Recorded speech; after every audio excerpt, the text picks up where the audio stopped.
안녕하세요. 오늘도 트라우마 대물림을 치유하는 법, 김영사에서 나왔고요. 유명한 님이 지으셨습니다. 이 책에 리뷰를 해볼 건데요. 책에 보시면 먼저 제가 이렇게 써놨어요. 사랑과 호의로 대하면 아픔과 상처는 마음 밖에 머문다. 이 말이 책 날개에 써 있었는데요. 이 말이 굉장히 인상 깊어서 그래서 항상 내담자분들을 만날 때나 제가 또 사람들을 만날 때 기본적으로 이 사랑과 호의를 가지고 만나려고 해요. 판단, 평가하지 않고 분별하지 않고 이렇게 마음을 갖고 하니까 굉장히 인간관계가 좀 편안해진 것 같아요. 오늘은 양심에 대해서 한번 얘기를 해보도록 하겠습니다. 가족 세계에서 양심은 아주 중요한 그런 개념이에요. 양심이 뭐예요? 여러 철학자들이 양심에 대해서 얘기를 했어요. 니체는요, 양심을 인간 속에 있는 몇몇 인간들의 목소리라고 규정했습니다. 근데 여기서 몇몇 인간들이 누굴까요? 우리가 권위자를 이야기합니다. 여기서 권위자란 부모, 스승, 국가, 종교 등입니다. 예.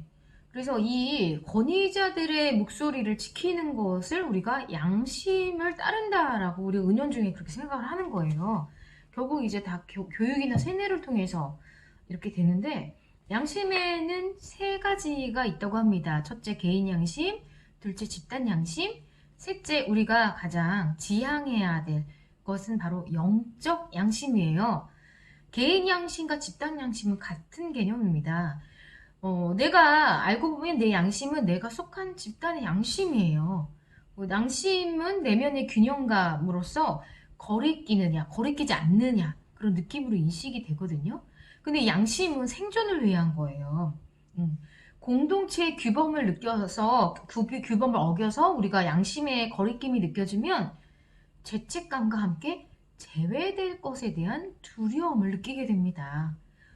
우리가 인정받고 귀속되려는 것은 생존을 위한 본능이기 때문이에요. 그래서 우리는 집단에서 요구하는 규범을 지키며 살려고 노력합니다. 자, 우리가 귀속과 제외라는 개념이 있는데요. 제외는 그 죽음을 이야기합니다. 한번 원시시대를 한번 상상해 볼까요? 네. 원시시대에서는 한 부족에 있으면, 그 부족 안에 있으면 굉장히 안전하죠.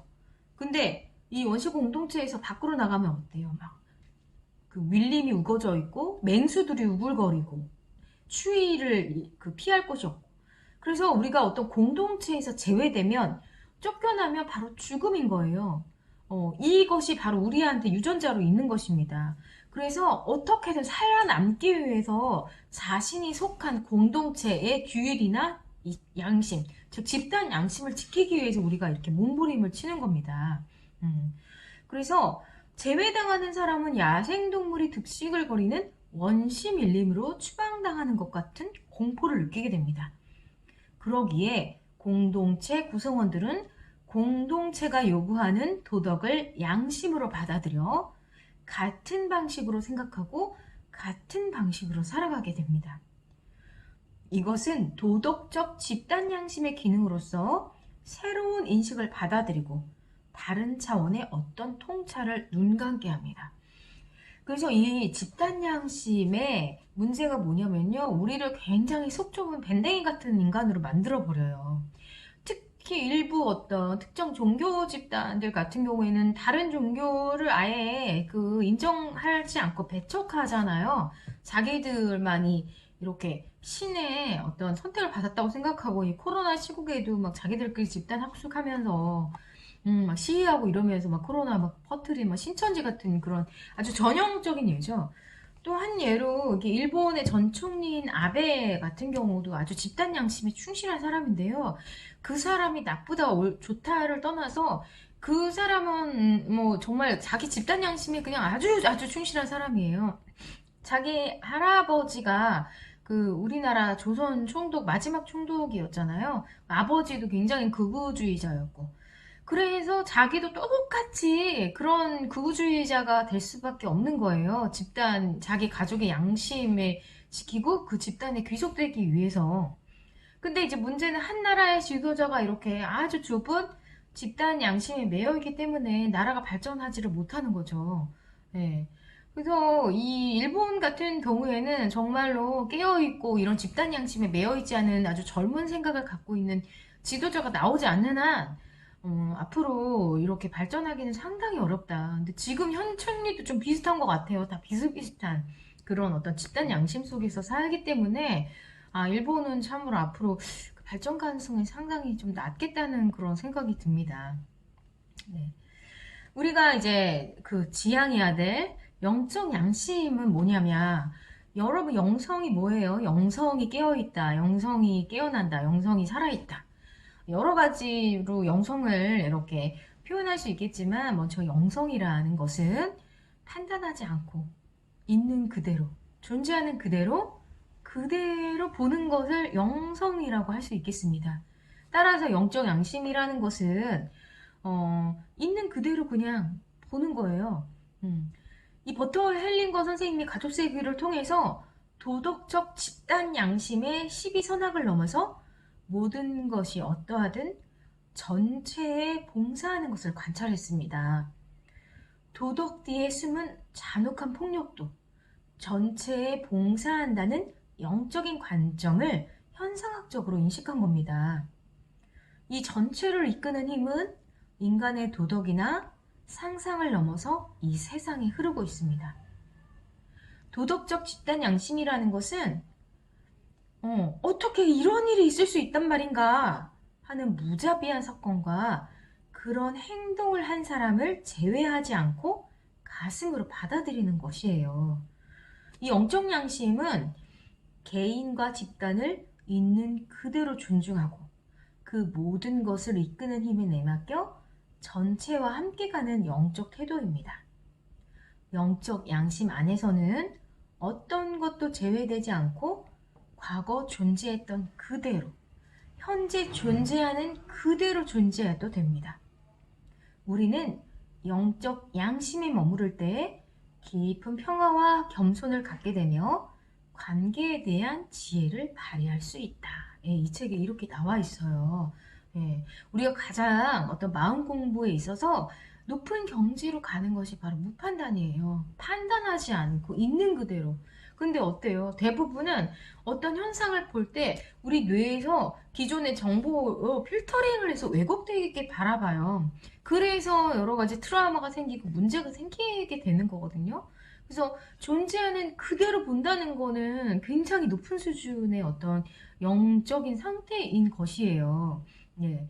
그래서 제가 가족 세우기를 세션을 직접 참석을 하면서 느꼈던 굉장히 신기한 경험들이 많은데 그 중에 하나가 가해자가 피해자를 엄청나게 축복한다는 것이었어요. 정말 이해하실 수가 없죠. 이 말을 어떻게 가해자가 정말 증오와 분노로서 피해자를 죽이고 막 때리고 여러 가지 하는데 어떻게 가해자가 피해자를 축복하냐. 근데 이 가족 세우기에서 대역을 쓰시다 보면 가해자 역할도 맡고 피해자 역할도 맡는데 가해자와 피해자가 엄청난 사랑으로 깊은 평화 속에서 연결되는 걸 체험할 수가 있어요. 예. 제가 어떤 그 가해자 역할을 맡았을 때 피해자를 바라볼 때 너무나 사랑하는 마음으로 바라보게 되는 어떤, 그러니까 눈으로 이거는 정말 이게 말로는 표현할 수 없는 감동이고 체험인데, 피해자 역시 가해자를 볼 때 어떤 미움이나 증오나 이런 걸 넘어서서 깊은 어떤 사랑으로 연결되는 그런 체험을 하실 수가 있거든요. 그리고 또 하나 놀라운 것은 이 가해자가 피해자한테 굉장히 큰 사랑과 축복을 보내는 것을 체험할 수가 있어요. 그래서 이 가족 세우기에서 어떤 그 굉장히 깊은 통찰 중에 하나가 뭐냐면 모든 축복은 내가 제외한 사람 그리고 가해자로부터 온다는 사실이에요. 내가 어떤 사람을 제외하면 그 사람이 갖고 있는 자원을 내가 쓸 수가 없어요. 어떤 사람이든 무조건 다 나쁘고 잘못된 것만 있는 것은 아니거든요. 이 사람은 굉장히 좋은 장점도 갖고 있지만 나하고의 어떤 인연 과보에 의해서 나한테 굉장히 좀 피해를 준 사람일 수도 있지만 이 사람을 있는 그대로 인정할 때 이 사람이 갖고 있는 무한한 자원과 장점이 변형되어서 나에게 오게 됩니다. 제 체험을 한번 말씀을 드리면, 제가 인생에 있어서 굉장히 제외했던 사람은 바로 저희 아버지하고 저희 외할머니였어요.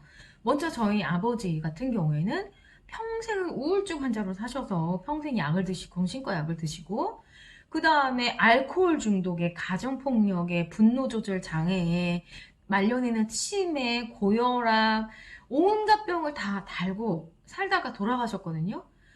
제가 소원이 하나 있었다면 저희 아버지처럼 되지 않는 것이었어요.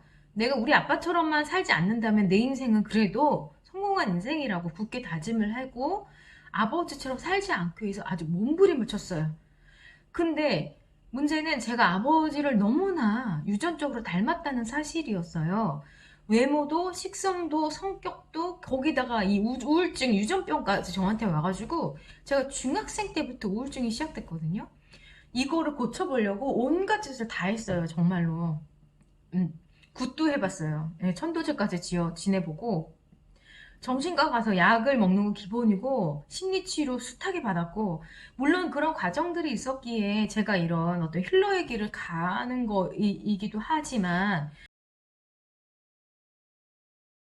문제는 아버지를 제외하고 거부하고 치유를 하다 보니, 어, 결국 이제 아버지처럼 똑같이 되는 거예요.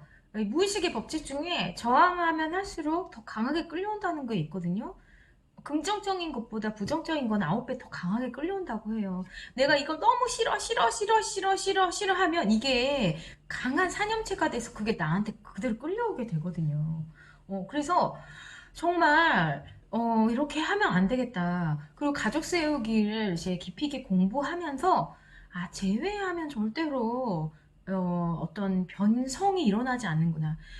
변성이 뭐예요? 물이 포도주가 되는 것처럼 완전히 성질이 변하는 거잖아요. 이건 은혜를 받고 어떤 영적인 체험을 통해서 가능하게 되는데, 인생이 바뀌려면 단순하게 그냥 약물치료, 뭐 심리치료 이런 거로 되는 것 같진 않아요. 아주 다각도로 여러 가지 치유 방식이 결합되고 내가 어떤 영적인 딱 각성이 왔을 때 사람의 인생이 바뀌는 거거든요. 그래서 제가 아버지를 있는 그대로 인정하고 받아들이는 그런 연습을 했어요. 아버지를 분별 판단하지 않는 거. 즉 뭐냐면 내가 지금 다르게 살 수 없는 것처럼 아버지도 똑같이 다르게 살 수 없었구나. 그때로서는 아버지는 최선을 다하셨구나. 아버지는 정말로 열심히 사셨구나. 자식들한테 최선을 다하셨구나. 솔직히 아버지 시대에 저처럼 이런 심리치료를 받을 수도 없고 교육 환경도 너무 안 좋았고 한마디로 환경이 너무 그지 같았잖아요. 진짜 저희 아버지 부모님 세대는. 그럼에도 불구하고 자식들을 그렇게 잘 키워냈다는 거, 책임을 다하셨다는 거, 이런 걸 인정을 하고 나니까 아버지에 대한 무한한 존경과 사랑과 감사가 일어나기 시작했어요. 네. 그러면서 이렇게 제 안에 있는 우울이나 무기력 이런 것들이 이제 근본적으로 좀 치유가 된 계기가 있었고요. 두 번째는 저희 외할머니를 제가 엄청나게 싫어했었어요. 돌아가셨지만. 왜냐면 제가 제 어떤 도덕관념으로 생각할 때 쌍년도 그런 쌍년이 없는 거예요. 저희 외할머니는 이제 18살 때 시집을 와서 자식을 이제 줄줄이 6을 낳으셨는데, 저희 외할아버지, 즉 자기 남편이 조금 경제적으로 좀 무능력하다 보니 본인이 이제 그 머리에 짐을 이고 팔도로 행상을 다니신 거예요. 전국 팔도에. 근데 이제 그런 건 좋아요. 굉장히 생활력 강하고 책임감 강한 건 좋은데 그 팔도로 행상을 다니면서 온갖 외간 남자들하고 다 바람을 피우고 다니신 거예요. 유부남들하고. 본인도 유부녀잖아요. 근데 여기서도 문제가 뭐냐, 그 유부남들하고 바람 피고 다닌 얘기를 저희 어머니 자기 맏딸에게 다 얘기를 한 거예요. 이 남자는 어땠고 뭐 성관계를 어떻게 했고 막. 저는 이런 얘기를 들으면서 완전히 광분했었어요. 진짜 이게 이제 저도 투사가 된 거죠. 어떻게 엄마라는 사람이 자기 딸한테 말이야, 그런 바람 피고 외간 남자들하고 바람 피고 다닌 그런 이야기를 자랑스럽게 떠벌려. 게다가 아주 어릴 때부터 이제 바람을 피셨나 봐요. 저희 어머니가. 저희 어머니 어릴 때부터. 그러니까 동네 남자들하고도 막 바람을 피고 다닌 거예요. 그러니까 저희 어머니가 아주 어릴 때 동네 애들한테 막 두드려 맞고 맞고 뭐 막 내팽개치고 막 그게 어머니한테 트라우마로 남아있더라고요. 그게. 근데 그 얘기를 제가 듣고 또 엄청나게 광분했다. 이건 미친년이다. 정말 말도 안 된다.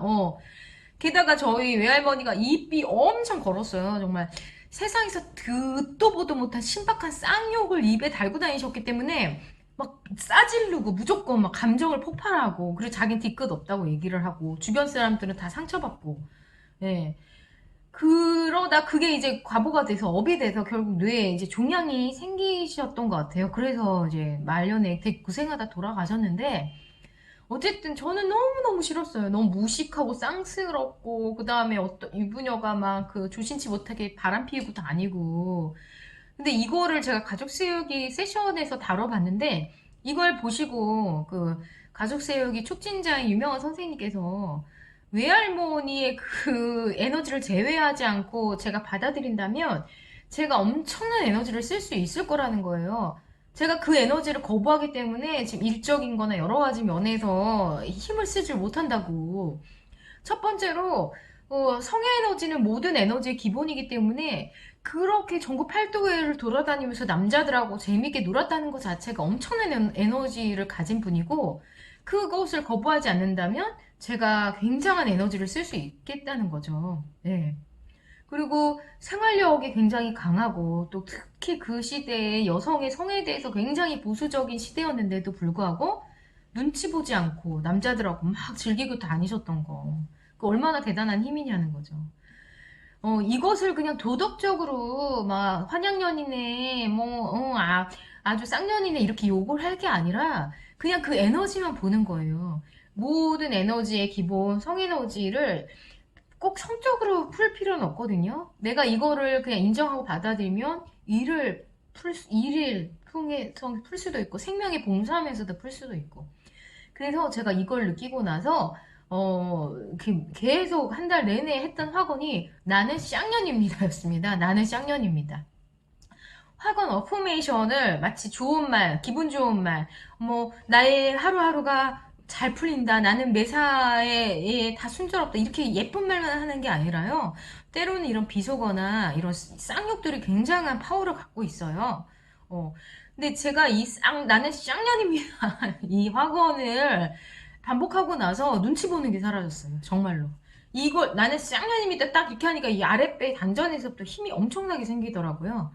나는 쌍년인데 뭐 눈치 볼 게 뭐 있어 이러면서 제가 좀 그전에는 좀 막 이렇게 생쥐처럼 벌벌 떠는 게 있었어요. 남한테 막 싫은 소리하고 남한테 미움받을까봐 이제 이런 게 상관이 없어요. 그러거나 말거나 다 자기가 뭔가를 다른 걸 투자하는 거지 뭐 나하고는 상관없는 일이다.